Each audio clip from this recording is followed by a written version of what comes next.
On the very first night of our marriage, my husband put forth a condition that would haunt me forever. If you want to build a life here, you'll have to keep my father and brother happy as well. What happened next will leave you shocked. A husband is supposed to provide his wife with respect and protection, but when he fails to fulfill this duty, a woman's life becomes a living nightmare. That's exactly what happened to me. My husband not only failed to protect my honor, he trampled it underfoot. He willingly and forcefully offered me to his savage father and brother. It was my wedding day, and I was filled with joy. My heart brimmed with hope and dreams of a loving future. With stars in my eyes and the anticipation of starting a new life, I arrived at my in-laws' house. Everyone congratulated me, calling me fortunate for marrying into a family with no mother-in-law or sisters-in-law to deal with. My husband lived with just his father and elder brother. His mother had passed away, and his brother had been divorced years ago, vowing never to remarry. Before leaving me at my new home, my uncle and aunt, who had arranged the match, gave me plenty of advice. This family has no women, so treat them with respect, and in return, they will love you, my uncle said. Shakir is a good man. He will take care of you. They had arranged my marriage to lighten their own burden. After my parents passed away, I had been living with them, and though they gave me shelter, I was never truly treated as their own. My aunt considered me a burden, and my uncle wanted to move to London to live with their son.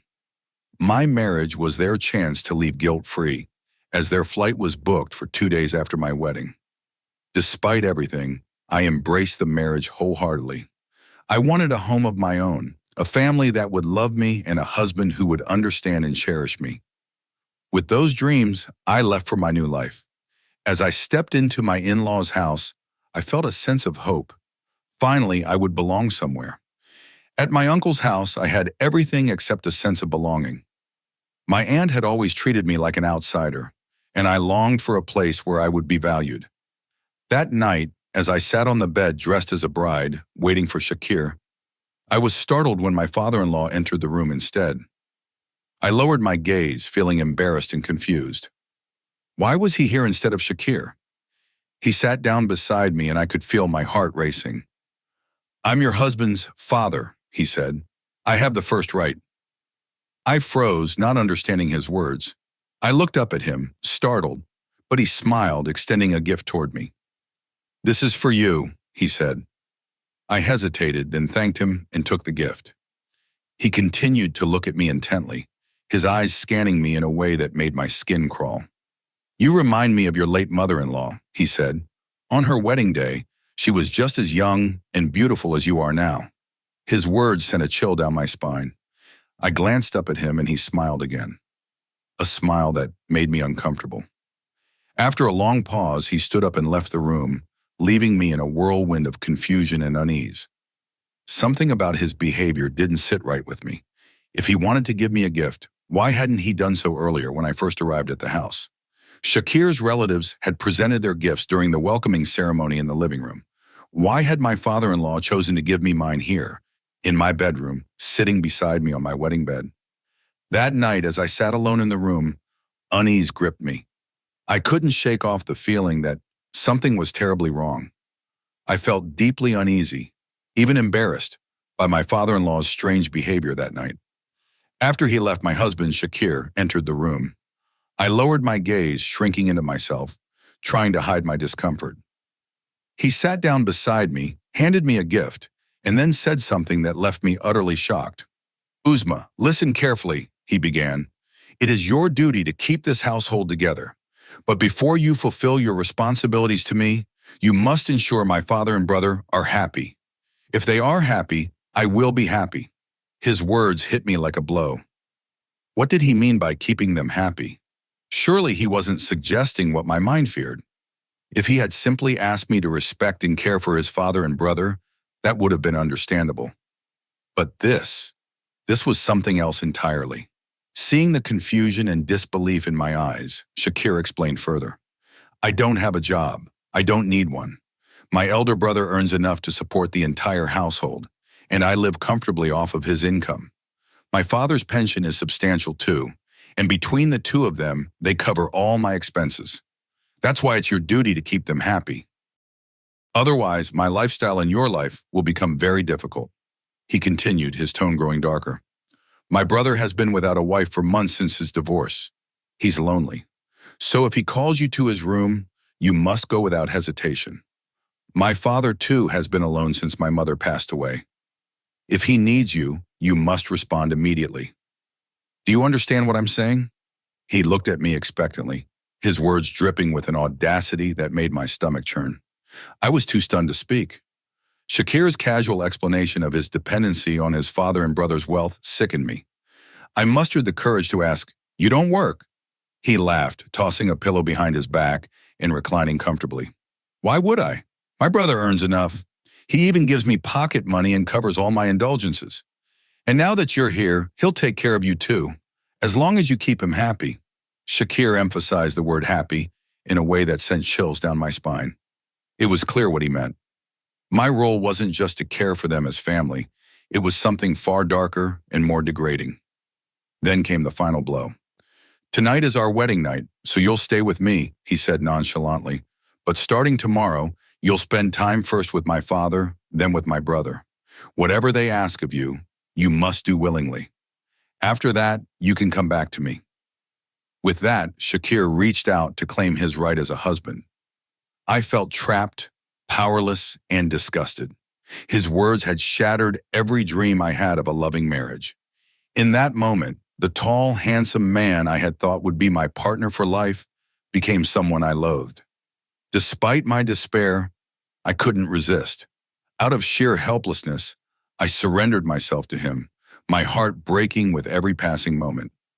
That night was unbearable, a torment I wished I could escape.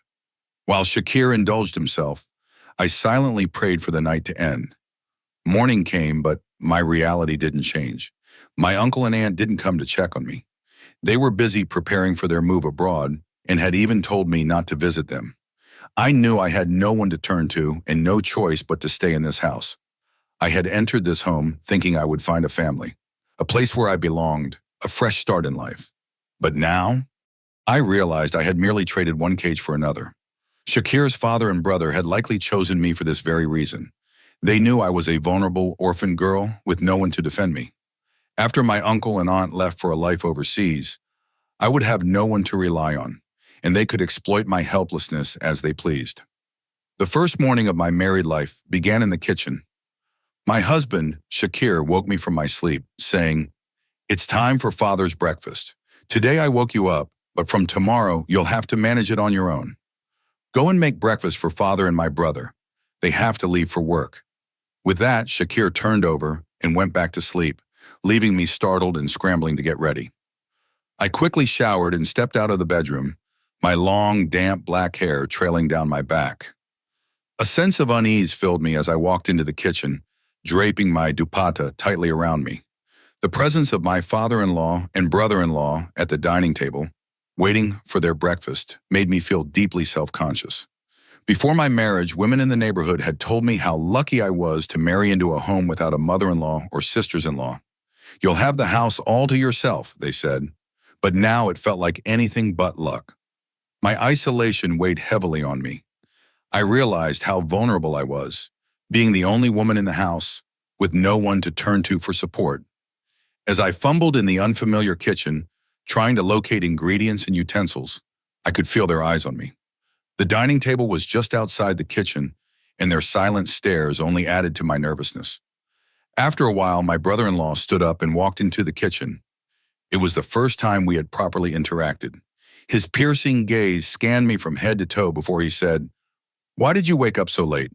Didn't you sleep well last night?" His question was laced with insinuation, and I felt a wave of shame wash over me. He was a married man once, yet his words and tone were inappropriate. I avoided eye contact, mumbling, "I didn't know the breakfast timing. I'll prepare it on time from tomorrow." He stepped closer, ignoring my discomfort. "It's getting late," he said. "Let me help you." Reaching for the mug in my hand, he deliberately brushed against my hand. Startled, I stepped back, but in my haste, my dupatta caught on the open flame of the stove. Within seconds, my silk dupatta caught fire. My brother-in-law acted quickly, grabbing the dupatta and throwing it to the floor. He stomped out the flames with his foot, saving me from harm. But as I stood there without my dupatta, I felt utterly exposed. I instinctively crossed my arms over my chest, trying to cover myself, but my wet hair and the light pink dress I wore clung to me, betraying my modesty. His eyes lingered on me, and he said with a smirk, "Shakir is lucky. Even though he's lazy and useless, he still managed to get such a beautiful wife." His words cut through me, leaving me frozen in place, overwhelmed with shame. I couldn't muster the strength to move as he picked up the mug and left the kitchen. It took every ounce of willpower to gather myself. Wrapping the charred dupatta around me, I hastily prepared breakfast for my father-in-law, placed it on a tray, and carried it to him. His eyes, too, lingered on me as I served him, adding to my discomfort. Once they both left for work, I let out a deep breath, feeling a fleeting sense of relief. I cleaned up the kitchen and returned to the bedroom, only to find Shakir still sleeping. He didn't wake up until almost 4 p.m., demanding breakfast. Without saying a word, I prepared it for him. As he finished eating, he casually said, "I'm heading out to meet some friends. I'll be back late tonight. If father or brother calls you to their room, go without any fuss." His words made me freeze. "Why would they call me to their room?" I asked, bewildered.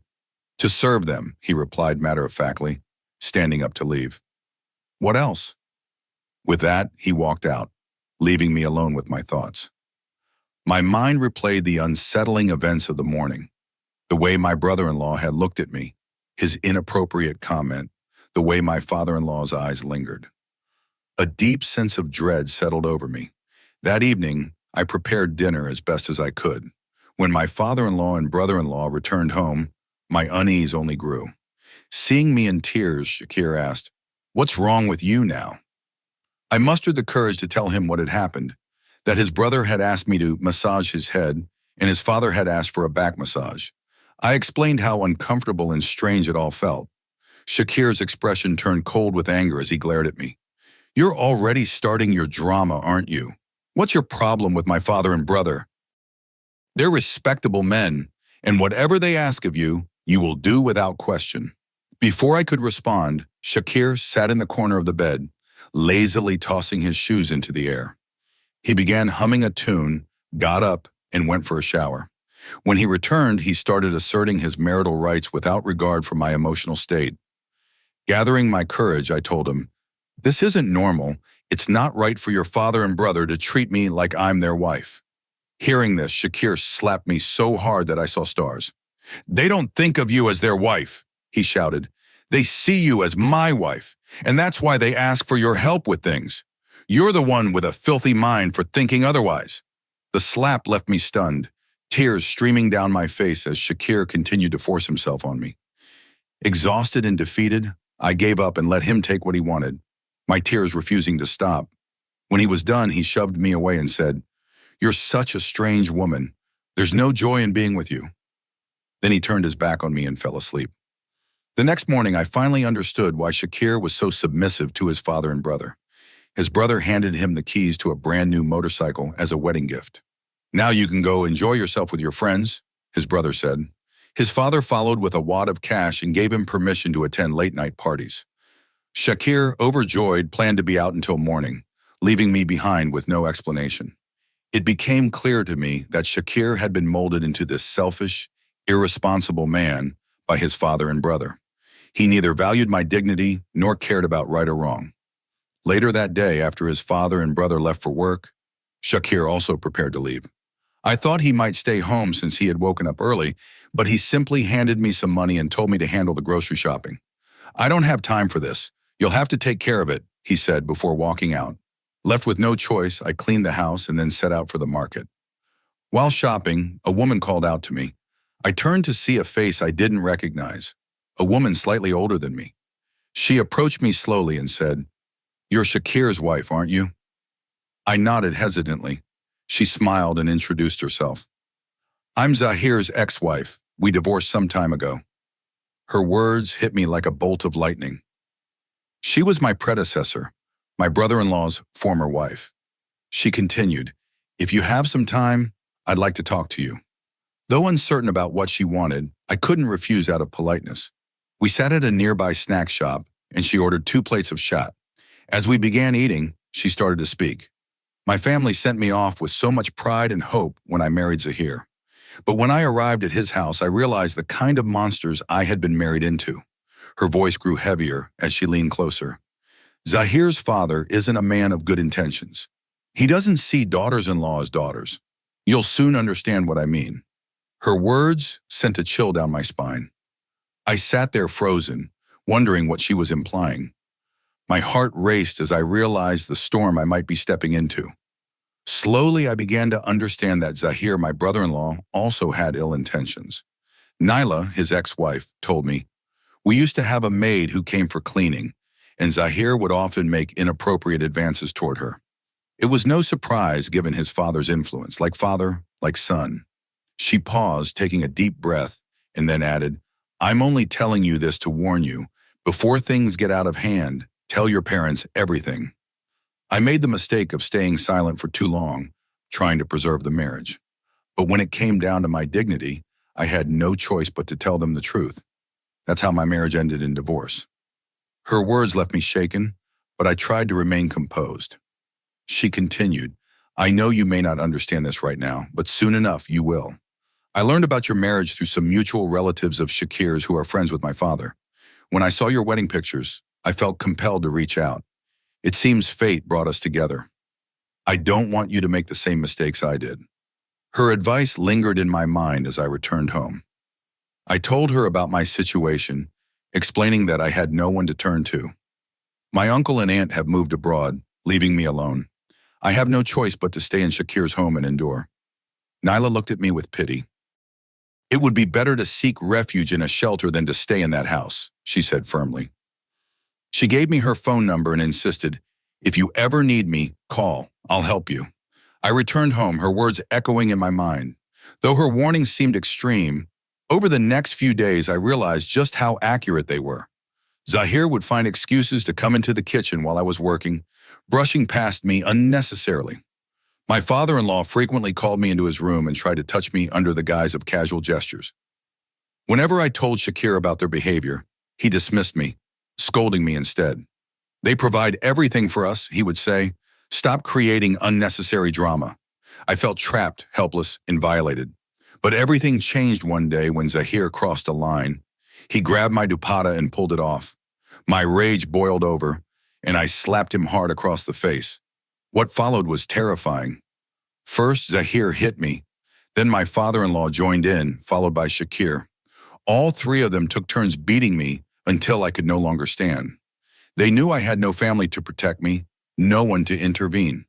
To them, I was nothing more than a punching bag, a helpless woman they could abuse without fear of consequences. But I wasn't as helpless as they thought. In secret, I used Shakir's phone to call Naila and told her everything. Her voice was steady and determined. "If you want, I can bring the police. I'll get you out of there," she said. "Yes," I whispered. "Please help me." Within an hour, Naila arrived with the police. My father-in-law, Zahir, and Shakir were all arrested for domestic violence. The bruises on my body were proof enough of their guilt. As they were taken away in handcuffs, I felt a mix of relief and fear for what lay ahead. Naila didn't just save me that day. She took me into her own home. Her family was kind and welcoming, giving me a small room on the upper floor to stay in. It wasn't much, but it felt like a sanctuary. Over time, Naila helped me rebuild my life. She arranged for my room to be cleaned and furnished and found sewing work for me so I could earn a living. Her family treated me with kindness and respect, something I hadn't felt in years. A few months later, Naila arranged my marriage to her cousin. She knew I couldn't live alone forever and wanted to ensure I had a fresh start. Her own engagement was finalized around the same time, and we both moved on with our lives. As for my father-in-law, Zahir and Shakir, they were sentenced to 2 years in prison for their crimes. Sometimes, when I look back, I shudder to think what might have happened if Naila hadn't come to my rescue. If I had been violated, if my dignity had been stolen, what would have become of me? To all parents, I have only one plea. Be cautious when choosing a partner for your daughters. You can never truly know the intentions of others, and the consequences can be devastating.